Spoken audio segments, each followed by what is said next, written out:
আবারও রাজধানীর বহুতল ভবনে আগুন। শনিবার রাজধানীর ধুলাইখালে হাজী ইসলাম স্টিল মার্কেটের দ্বিতীয় তলায় আগুন দেখতে পান স্থানীয়রা। শুরু হয় ছুটোছুটি। আবার কেউ জীবনের ঝুঁকি নিয়েই চেষ্টা করছেন আগুন নেভানোর। আগুন লাগা ভবনটির দ্বিতীয় তলায় রয়েছে মিউচুয়াল ট্রাস্ট ব্যাংক, যেখানে গচ্ছিত আছে এলাকার অসংখ্য ব্যবসায়ী পুরো জীবনের সঞ্চয়। তাই শঙ্কা আর উৎকণ্ঠা স্থানীয় ব্যবসায়ীদের মাঝে।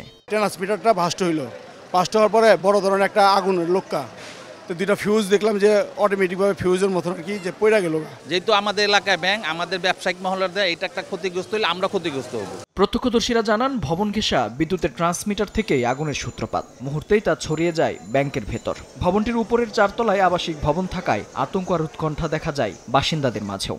আমরা বিকল্প সিঁড়িতে ছাদ দিয়ে আরেক বিল্ডিংটা নেমে গেছি। সিঁড়ি অনেক বড় আছে, 2টো সিঁড়ি আছে, সেজন্য নামতে পারছে সবাই। ফায়ার সার্ভিসের 5টি ইউনিট প্রায় 2 ঘন্টার চেষ্টায় আগুন নিয়ন্ত্রণে আনে। প্রাথমিকভাবে ব্যাংকের এসি থেকেই আগুনের সূত্রপাত বলে ধারণা ফায়ার সার্ভিসের। নগদে 500 টাকা বা তার বেশি পেমেন্টে পেতে পারেন ঢাকায় জমিসহ 20 কোটি টাকার পুরস্কার।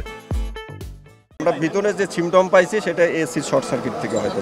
ব্যাংক বন্ধ ছিল, কিন্তু তাদের তো সার্ভার রুম আছে, সার্ভার রুম চালু রাখার জন্য তারা বলছে যে এসি তাদের চালু রাখতে হয়। ব্যাংকের ভেতরে থাকা ভল্ট সুরক্ষিত আছে বলে জানায় আইন শৃঙ্খলা বাহিনী। তবে আগুনে পুড়েছে বেশ কিছু গুরুত্বপূর্ণ নথি। ম্যাক্সিমাম উপরে উঠে গিয়েছিল এবং পিছন দিক দিয়ে একটা রাস্তা আছে যেখান থেকে বেরিয়ে যাওয়া যায়, ওখান থেকে বের করে ফেলছি। আমরাও ছিলাম এবং এলাকাবাসী সবাই মিলে, কোনো মানুষজনের কোনো ক্ষয়ক্ষতি হয়নি, সবাই ভালো আছে। ব্যাংকের ভল্টের কাছাকাছি গিয়েছিলাম, জায়গাটা এখনো গরম আছে, ওখানে কোনো ধরনের ক্ষয়ক্ষতির এখন পর্যন্ত সন্ধান পাওয়া যায়নি। এদিকে রাজধানীর কারওয়ান বাজারের কাঁচা বাজারের পাশে একটি টিন শেড ঘরে আগুনের ঘটনা ঘটে। ফায়ার সার্ভিসের 5টি ইউনিটের চেষ্টায় সে আগুনও নিয়ন্ত্রণে আসে।